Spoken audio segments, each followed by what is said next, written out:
नमस्कार। आज मैं आपको कार्तिकेय ब्रह्मा संवाद और शिष्य शिव की कहानी सुनाऊंगा। कैलाश पर्वत की शांत और बर्फीली चोटियों पर एक दिव्य सवेरा था। चारों ओर वेद मंत्रों की गूंज थी और प्रकृति स्वयं महादेव के ध्यान में मग्न थी। उसी समय सृष्टि के रचयिता भगवान ब्रह्मा अपने हंस वाहन पर सवार होकर वहां पहुंचे। उनके चारों मुख निरंतर वेदों का पाठ कर रहे थे और उनके चेहरे पर एक ऐसा आत्मविश्वास था जो केवल समस्त ज्ञान के स्वामी के पास होता है। अभी वे महादेव के निवास स्थान के मुख्य द्वार तक ही पहुंचे थे कि एक नन्हे बालक ने उनका मार्ग रोक लिया। वह बालक कोई साधारण बालक नहीं, बल्कि महादेव और माता पार्वती के तेजस्वी पुत्र कार्तिकेय यानी मुर्गन थे। कार्तिकेय ने अपने हाथ में छोटी सी शक्ति यानी कि एक भाला पकड़ा हुआ था और उनकी आंखों में एक अनोखी चमक थी। भगवान ब्रह्मा ने रुककर उस तेजस्वी बालक को देखा और मुस्कुराए। उन्हें लगा कि बालक केवल जिज्ञासावश कुछ पूछना चाहता है। कार्तिकेय ने बड़े ही विनीत लेकिन गंभीर स्वर से पूछा, प्रणाम पितामह, आप अत्यंत वेग से कहाँ जा रहे हैं और आपके इन चारों मुखों से जो अनवर्त शब्द निकल रहे हैं वे क्या हैं? ब्रह्मा ने गर्व से उत्तर दिया, पुत्र, मैं महादेव से मिलने जा रहा हूँ और जो तुम सुन रहे हो वे वेद हैं। मैं ही इनका रचयिता हूँ और इन्हीं के ज्ञान से मैं पूरी सृष्टि का सृजन करता हूँ।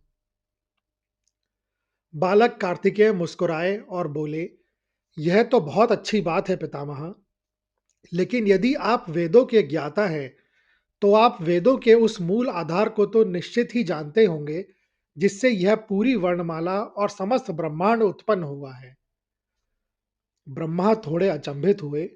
उन्होंने पूछा, तुम किस आधार की बात कर रहे हो बालक? कार्तिकेय ने सीधे उनकी आंखों में देखते हुए कहा, मैं उस अक्षर की बात कर रहा हूं जो आदि भी है और अंत भी, प्रणव मंत्र यानी ओम।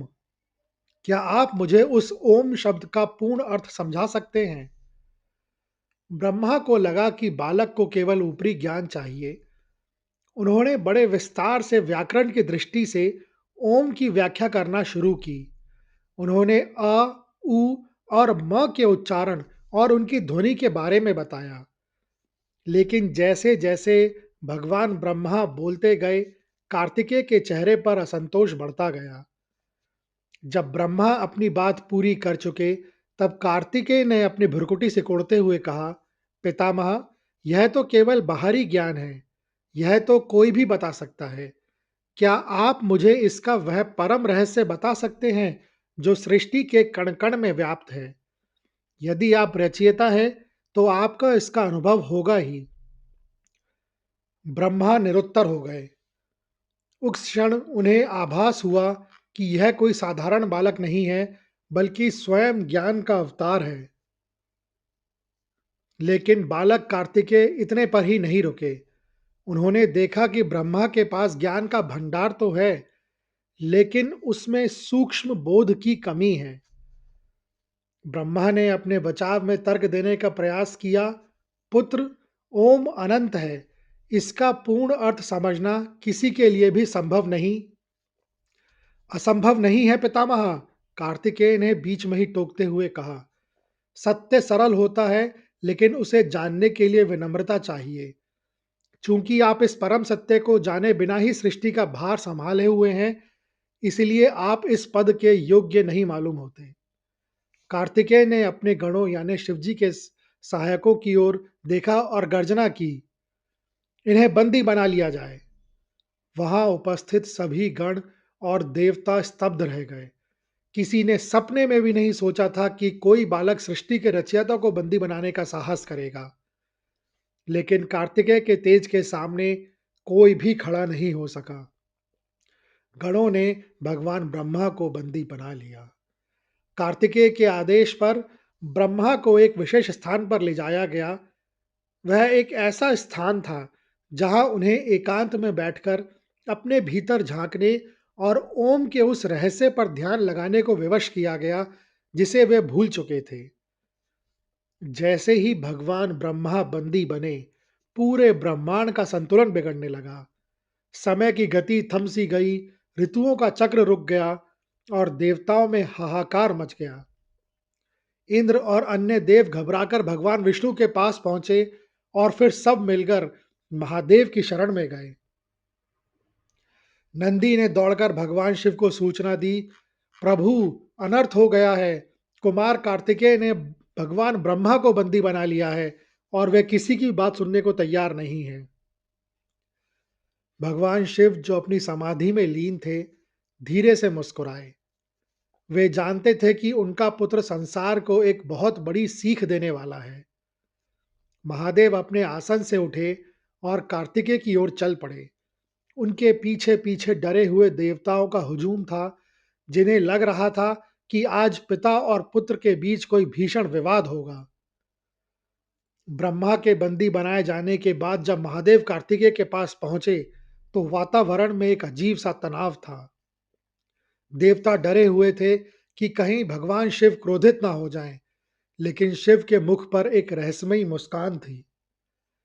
महादेव ने बड़े प्रेम से पूछा, पुत्र स्कंद, तुमने यह क्या किया? ब्रह्मा ब्रह्मांड के रचयिता और तुम्हारे पितामह के समान हैं। उन्हें इस प्रकार बंदी बनाना मर्यादा के विरुद्ध है। तुम उन्हें तत्काल मुक्त क्यों नहीं कर देते? कार्तिकेय ने झुककर पिता को प्रणाम किया, परंतु उनके स्वर में अड़िग दृढ़ता थी। उन्होंने उत्तर दिया, पिताश्री, मर्यादा केवल आयु से नहीं, बल्कि ज्ञान के सत्य से निर्धारित होती है। जो ओम का अर्थ नहीं जानता, वह अज्ञान के अंधकार में है, और अज्ञानी व्यक्ति को सृष्टि के संचालन का अधिकार देना संपूर्ण जगत के साथ अन्याय होगा। भगवान शिव ने एक और तर्क दिया, पुत्र, क्या तुम्हें लगता है कि तुम ब्रह्मा से अधिक ज्ञानी हो? क्या तुम स्वयं ओम का वह रहस्य जानते हो जिसके कारण तुमने उन्हें कारावास में डाला है? कार्तिकेय ने आत्मविश्वास से कहा, हाँ पिताश्री, मैं उस रहस्य को जानता हूं, क्योंकि मैंने उसे अपने भीतर अनुभव किया है। यदि आप चाहें तो मैं इसकी व्याख्या कर सकता हूं। महादेव ने मुस्कुराते हुए कहा, तो फिर मुझे बताओ, ओम का वह गूढ़ अर्थ क्या है? इस पर नन्हे कार्तिकेय ने एक ऐसी बात कही जिसने ज्ञान के सिद्धांत को सदा के लिए बदल दिया। उन्होंने कहा, पिताश्री, ज्ञान कोई वस्तु नहीं है जिसे यूं ही मांग लिया जाए। ज्ञान एक दीक्षा है। यदि आप इससे जानना चाहते हैं, तो आपको एक पिता के पद से हटकर एक शिष्य के भाव में आना होगा। गुरु ऊंचे स्थान पर बैठता है और शिष्य नीचे। क्या आप शिष्य बनने के लिए तैयार हैं? यह सुनकर सभी देवता कांप उठे। उन्हें लगा कि एक पुत्र अपने पिता और स्वयं देवों के देव महादेव से ऐसी शर्त कैसे रख सकता है। लेकिन महादेव तो स्वयं अघोर और भोलेनाथ हैं। वे जानते थे कि आज उनका पुत्र सत्य की पराकाष्ठा पर है। भगवान शिव ने बालक कार्तिकेय की बात मान ली। उन्होंने स्वीकार किया कि सत्य के सामने कोई छोटा या बड़ा नहीं होता। उन्होंने अपनी विनम्रता का परिचय देते हुए कार्तिकेय को वह सम्मान दिया जो एक शिष्य अपने गुरु को देता है। कैलाश की उस पावन भूमि पर एक अद्भुत दृश्य उभर रहा था। ब्रह्मांड के सबसे बड़े गुरु, स्वयं दक्षिणामूर्ति शिव, आज एक छोटे से बालक के सामने शिष्य भाव में खड़े थे। कार्तिकेय ने अपनी शर्त स्पष्ट कर दी थी, ज्ञान वहीं ठहरता है जहां विनम्रता हो और जहां गुरु का स्थान शिष्य से ऊंचा हो। भगवान शिव ने मुस्कुराते हुए कार्तिकेय की बात को शिरोधार्य किया। उन्होंने नन्हे कार्तिकेय को सम्मान देने के लिए उन्हें अपने बलिष्ठ कंधों पर बैठा लिया। अब कार्तिकेय का स्थान महादेव के कान के समीप और उनसे ऊंचा था। महादेव ने अपनी आंखें मूंद ली और एक जिज्ञासु शिष्य की भांति प्रतीक्षा करने लगे। कार्तिकेय ने महादेव के कान के पास झुककर अत्यंत धीमी और गंभीर ध्वनि में ओम यानी कि प्रणव मंत्र के उस रहस्य की व्याख्या शुरू की जिसे वेदों का सार कहा जाता है। कार्तिकेय ने कहा, कि ओम केवल एक शब्द नहीं है, बल्कि वह यानी आकार, सृष्टि की उत्पत्ति और जागृत अवस्था है। उ यानी उकार, सृष्टि का पालन और स्वप्न अवस्था है। म यानी मकार, सृष्टि का संहार और सुषुप्ति यानी गहरी निद्रा अवस्था है। और मौन यानी तुर्य। इन तीनों के बाद जो सन्नाटा बचता है, वही परम शिव है, वही शुद्ध चेतना है। जैसे जैसे कार्तिकेय बोलते गए, महादेव के चेहरे पर असीम शांति और आनंद की लहरें उठने लगीं। ब्रह्मांड के कण कण में एक दिव्य स्पंदन होने लगा।